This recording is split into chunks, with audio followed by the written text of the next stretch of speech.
अयोध्या। राम मंदिर में भगवान राम की भव्य दीपावली बनाई गई है। इस दौरान वहां पे कौन कौन महान हस्तियां पहुंची हैं जानेंगे इस वीडियो में, और जानेंगे कि प्राण प्रतिष्ठा के दौरान क्या क्या चमत्कार हुए हैं। वीडियो में शुरू से लेके अंत तक बने रहें। अगर आप एक सच्चे सनातनी हैं तो इस वीडियो को लाइक करें और चैनल को सब्सक्राइब कर लें। रामलला की प्राण प्रतिष्ठा के भव्य कार्यक्रम में फिल्म जगत की कई महान हस्तियां शिरकत करने वाली हैं। इनमें से कुछ लोग रविवार शाम तक ही पहुंच गए थे। Bollywood star Kangana Ranaut, south star Rajinikanth, Pawan Kalyan भी अयोध्या पहुंचे। इसके अलावा फिल्म निर्देशक सुभाष घई, सिंगर सोनू निगम भी रामनगरी पहुंच चुके हैं। राम मंदिर उद्घाटन और प्राण प्रतिष्ठा के मौके पर रामनगरी दुल्हन की तरह सजा दी गई है। इसे लेकर देश भर में जश्न का माहौल है। यहाँ होने जा रहे कार्यक्रम में शामिल होने के लिए देश भर से तमाम हस्तियां पहुंचने वाली हैं। इनमें से कई लोग अयोध्या पहुंच गए हैं। इसमें साधु संत, कथावाचक, मोटिवेशनल स्पीकर्स और बॉलीवुड सेलिब्रिटी रविवार शाम तक अयोध्या पहुंचे। अयोध्या में रामलला के प्राण प्रतिष्ठा कार्यक्रम में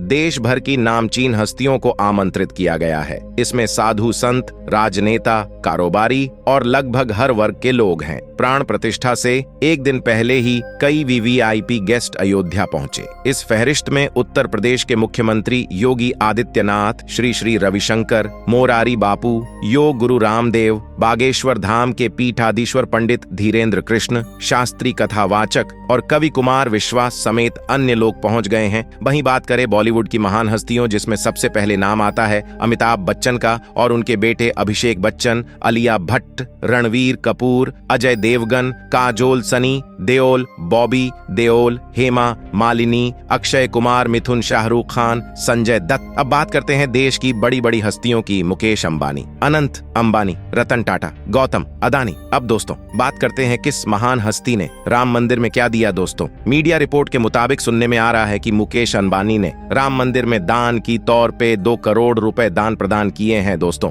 ये कोई छोटी बात नहीं। अयोध्या में इतने सारे लोगों का इकट्ठा, इसमें भगवान राम का चमत्कार है। अब दोस्तों बात करते हैं, अचानक से अयोध्या में राम जी के गर्भगृह में प्राण प्रतिष्ठा के दौरान प्रकट हो गए दिव्य शेषनाग, जिसे लोग साक्षात लक्ष्मण जी बता रहे हैं। प्राण प्रतिष्ठा के दौरान इतना बड़ा चमत्कार देखकर बड़े बड़े पंडित विशेषज्ञों के साथ साथ देश के प्रधानमंत्री जी के भी होश उड़ गए। लेकिन इस चमत्कार को काफी शुभ संकेत माना जा रहा है। इसके पीछे की सच्चाई जानकर आपके भी होश उड़ जाएंगे। अगर आप एक सच्चे सनातनी हैं तो इस वीडियो को लाइक करें, और आप भी राम मंदिर बनने से बेहद खुश हैं तो कमेंट बॉक्स में जय श्री राम जरूर लिखें, और पूरी सच्चाई जानने के लिए वीडियो को अंत तक देखते रहिए। अयोध्या इतिहास रचने के बहुत करीब है। आखिरकार वो घड़ी आ ही गई जिस दिन का सभी सनातनी लोगों को बरसों से इंतजार था। अयोध्या में बन रहे भव्य राम मंदिर में अब प्रभु ने विराजमान होकर अपने भक्तों को दर्शन दे ही दिए। प्राण प्रतिष्ठा से पहले ही अस्थायी गर्भगृह में रामलला के दर्शन बंद कर दिए गए। अब 23 जनवरी से दोबारा दर्शन आरंभ होंगे, जब राम को नवनिर्मित राम मंदिर के गर्भगृह में स्थानांतरित किया जाएगा। इस आंदोलन की आंच में पूरा देश झुलसा था। सैकड़ों ने सीने पर गोलियां खाई तो हजारों ने अपना लहू पानी की तरह बहा दिया। बात हो रही है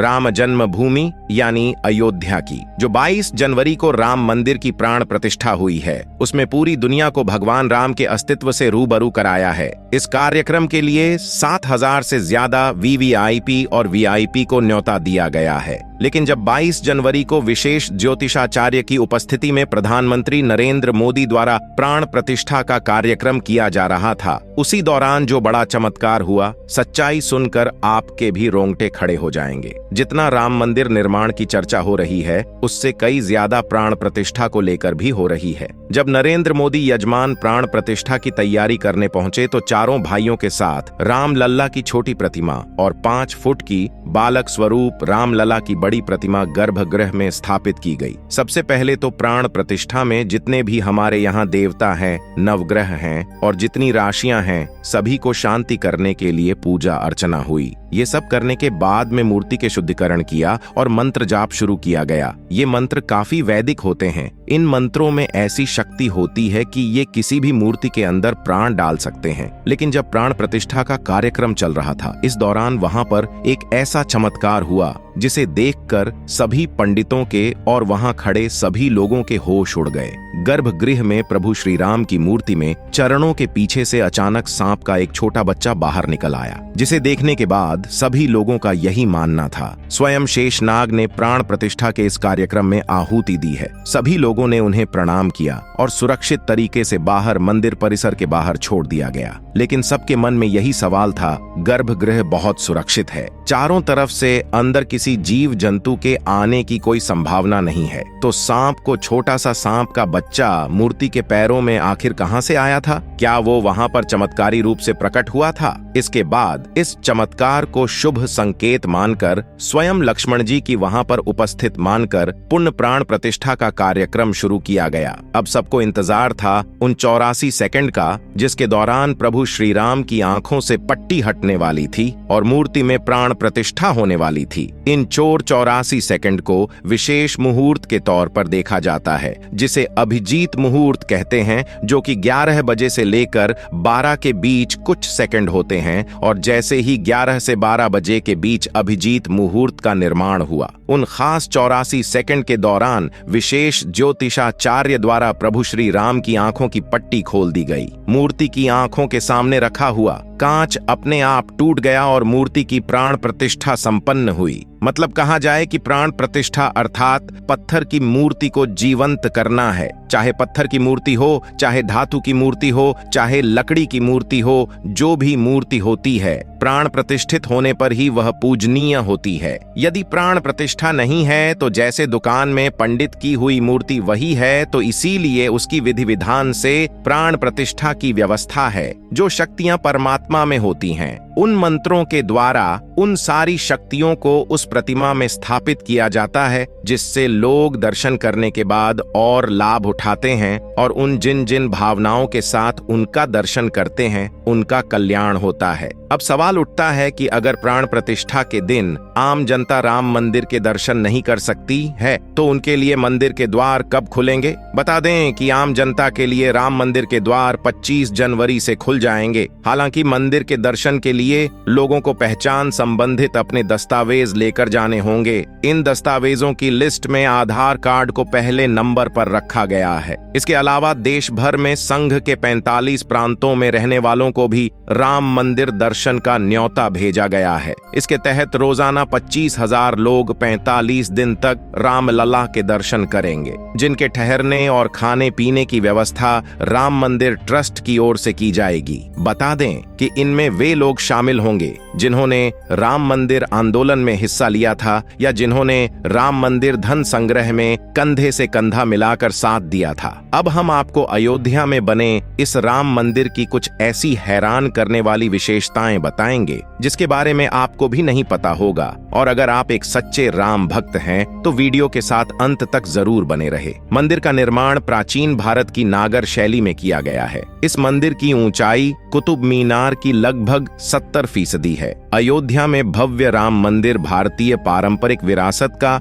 एक सुविचारित, वैज्ञानिक रूप से क्रियान्वित और अद्भुत नमूना है। अयोध्या में लगभग 3 एकड़ भूमि पर बना यह मंदिर 161 फीट ऊंचा, 235 फीट चौड़ा है और इसकी कुल लंबाई 360 फीट है। मंदिर को मजबूत बनाने के लिए खास जोर दिया गया है। इसकी नींव 15 फीट गहरी है और फाउंडेशन पूरी तरह स्टोन से बना है। मंदिर में लोहे या स्टील का इस्तेमाल नहीं किया गया है, जिस कारण यह मंदिर 1000 सालों से भी ज्यादा समय तक सुरक्षित रहेगा। मंदिर का निर्माण इस तरह से किया गया है कि रिक्टर स्केल पर 7 की तीव्रता का भूकंप भी इसका कुछ नहीं बिगाड़ पाएगा। राम मंदिर में कुल 46 दरवाजे लगेंगे। इनमें से 42 पर 7 किलो सोने की परत चढ़ाई है। सीढ़ियों के पास 4 दरवाजे लगे हैं जिन पर सोने की परत नहीं होगी। मंदिर के दरवाजों को महाराष्ट्र की सागौन की लकड़ी से बनाया गया है। इन पर हैदराबाद के कारीगरों ने नक्काशी का काम किया है। मंदिर में राम नवमी के दिन भगवान राम का अभिषेक सूर्य की किरणों से होगा। दोपहर के समय जब सूर्य दक्षिण की ओर होगा,